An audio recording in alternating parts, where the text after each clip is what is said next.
we're going to see more of the foot. We're going to move in now into this rigid or this pes cavus, those high arches. This is that footprint that we're going to see on those individuals. We're going to see that type of a footprint because most of their foot, or only portions of their foot, are going to be touching the ground. Several different causes. Again, it could be caused by genetics. They could have had an illness which results in tightened muscles. They could have, here's that muscle imbalance. They could have some neurological problems. Maybe that tibialis posterior tendon or other muscles in their feet are firing at incredibly high rates. So just be aware that there's several reasons someone might be pes cavus. In my experience, most high arches have been caused, it's something that's been with them their entire life. They've had high arches when they were a kid. They had high arches when I saw them clinically. The thing that I want you to glean from this picture here, this is going to be a distinguishing characteristic of someone with really high arches. Notice the formation of these sores on the balls of the feet. You might see them on the heel, or you might see them here on the lateral foot. People that have high arches, the main root of a lot of their problems is that they don't distribute weight evenly throughout their foot. They're going to distribute their weight throughout, obviously, the part touching the ground here. And their arches, their medial longitudinal arch here, is not going to help distribute that weight as evenly, and so the brunt of the force is going to be taken on the outsides and the ends of the foot. And this is going to be the cause of a lot of the problems that you see in someone with a pes cavus. So we can see the high arch here in this foot. This is probably more of a normal arch. Some just observations that you might make with someone with pes cavus. They're going to have this hammer toe fairly frequently. They may present with some metatarsalgia or this pain in the balls of the feet, again, because that's where they're bearing weight. You might see those sores. They might have pain on up. A lot of times these people kind of experience some excessive dorsiflexion. And so just imagine moving up the kinetic chain. It's almost like they're leaning forward fairly frequently, and so that tends to have some problems on up the kinetic chain in various locations. Treatment for a pes cavus, you're just trying to cushion those feet. You're trying to help distribute the weight if you can throughout more of the foot. Maybe you can create some more contact points in that arch, especially if it's someone that doesn't have a huge high arch. Obviously, wearing proper shoes is of utmost importance. You're going to want to avoid those flat shoes, the flip-flops, the Vans, the other flat shoe that is escaping me. They're like Vans. Anyway, you're gonna want to have a nice arch-supported shoe, like a tennis shoe or a running shoe. Just as a similar note to the pes planus that we talked about, someone that has a high arch is not inherently going to have supination problems, however they might. Generally, someone with a high arch is going to have some excessive amount of supination, but they may or may not supinate, between a weight-bearing to a non-weight-bearing position. On the flip side, you may have someone with a normal arch who experiences hypersupination, which then leads to the appearance of a high arch in a weight-bearing scenario or as they walk. So just keep that in mind. Excessive supination is going to result in several of the similar conditions that we looked at with pes planus or that hyperpronation. It's just you're going to have an external rotation of the tibia here in this closed chain and on up. So you'll have someone with a bow knee or a varus knee, maybe someone with some wider hips, but again, that might lead to some misalignment at the pelvis and on up into the spine, causing maybe some back problems or some shoulder problems, who knows. But just realize a lot of those similar things that we looked at are going to be present here in the supination, hypersupination as well. These are just a few of those clinical signs and symptoms. Again, I think we've covered those fairly well. Just some quick views of observations you might make in someone in a weight-bearing scenario. Remember, you need to be careful in the weight-bearing scenario because the weight-bearing scenario might lead you to think someone has a pes planus or a pes cavus, And so you need to look at them as well in a non-weight bearing scenario to confirm your suspicions. This here is a drastic example. You can obviously see some of those flat feet. You can see this hind foot is really deviated away in a valgus scenario. This is just the opposite, where we can see a varus scenario here in the hind foot, where things aren't quite in line.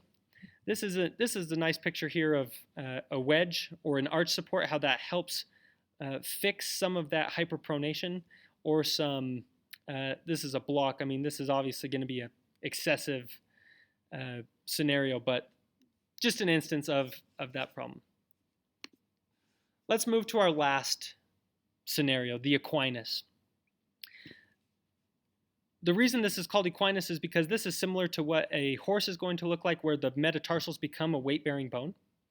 So in someone that has equinus, they're going to be up on their toes, and so the metatarsals act like a weight-bearing bone, distributing force up the chain into the tibia through the tarsals, through the tarsals, through the talus, into the tibia. There's several different examples of equinus. The common name for this is clubfoot. There's several examples. I put several pictures of them here. The most common one, and the only one that you're going to have to know for class, is the talipes equinovarus. This is the most common, and it's the one that we will look at. So these are just some pictures of that clubfoot. This is some extreme examples. The heel is drawn up, the toes may be pointed down. Let's move to this slide here. We can break down this word. Tali, like talus, meaning the ankle. Pes is the foot. Equino, meaning horse. And varus, feet towards the middle. You can see in these images here, these feet pointed towards the middle. Again, those metatarsals are going to be weight-bearing, like in a horse, affecting the feet and the ankle. These are in adults. These are in the kids. Some more pictures. The things that I want you to look at here, this is not a problem that can fix on its own. This is not something that will go away over time. Luckily, in most developed nations, this is something that we're catching earlier and earlier. In fact, with our ultrasound technology today, this is often a condition, this clubfoot is often caught in utero. So even before the baby comes out, the parents and the doctors are aware of the clubfoot, and they will be prepared to go ahead and treat it. In other nations, maybe where healthcare isn't as accessible, you may have some scenarios where people are growing into their early years or their adulthood with this clubfoot, and they're just learning to deal with it. So this is an example of that baby. I found a really cool video. I wanted to go ahead and actually take the time to watch 2 of this because it does go into a lot of the treatment for this clubfoot, which I thought is worthwhile. It has. So we started our program with Jonas, and that program is weekly casting using the plaster casts that extend from the toes up to the thighs, and we do a gentle manipulation of the foot, gradually turning it out from the clubfoot position that it begins in, and we do enough turning out to improve the position, but not so much that he is noticeably uncomfortable. It was tough. It was tough, and it's mostly tough on us seeing our babies, in casts. He wanted to stretch out his feet, and he couldn't. He was a little fussy. And just being patient, with him and making sure that he was comfortable lifting his legs, propping them up with blankets and stuff like that. And we do this each week until we can take that foot and stretch it from an inside position to an outside position. And at that time, the very tight heel cord that is part of a clubfoot, it's time to clip the heel cord so that we can stretch the foot up from a position that's down into one that's more dorsiflexed. So the last set of casts are applied once the heel cord is clipped, and that cast remains on for 3 weeks. After that, we went to the boots and bar. They call it 23/7, which means 23 hours, 7 days a week, with 30-minute breaks. And then we move after 3 months to a nighttime schedule. So in those first 3 months, we see them each month because mom and dad need a lot of reinforcement to make sure that those braces are continuing to be worn properly. Well, if I have to grade you, at first, you think that they're not going to crawl. You're like, what's going on? It's going to affect them, the boots and the bar being restricted, for so long. But he was fine. He was moving around. He was rolling, and he started crawling, and I feel relieved, that he's crawling, and now he's cruising with furniture. It's a relief, and I'm very grateful for Scottish Rite. I feel very lucky. Okay, we can go ahead and stop that video there. So kind of a cool video outlining some of those treatments. We have the written here, some stretching. You saw those the boots and the bars. So they did the casting every week, and then they moved into those boots and the bars. And I did a little more research, and they do those boots and the bars during the nighttime, even up until 4, 5, 6, 7 years old. I mean, it can carry on for quite a while until they feel confident that they have utilized enough treatment that that foot is going to stay out of a club foot position. So really just kind of cool.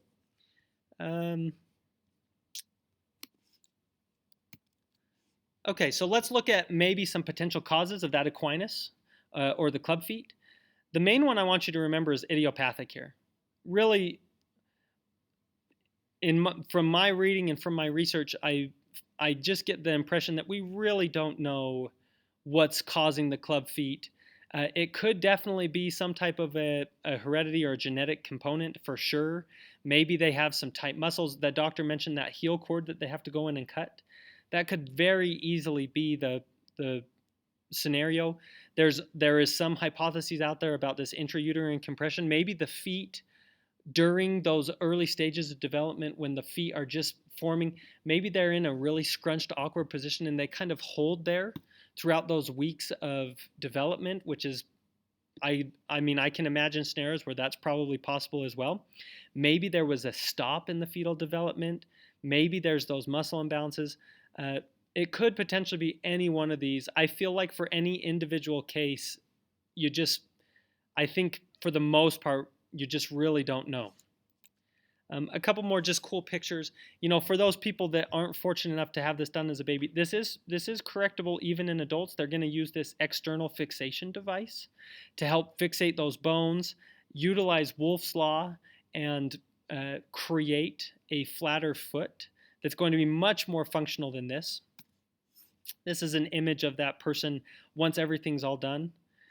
So this is going to be much more functional, much better. You'll notice that they're going to have some flat feet and everything, but I think most people are going to take that over being in that equinus position. A final note here. So progression of arches. All infants have flat feet. This slide says up until about 2 years.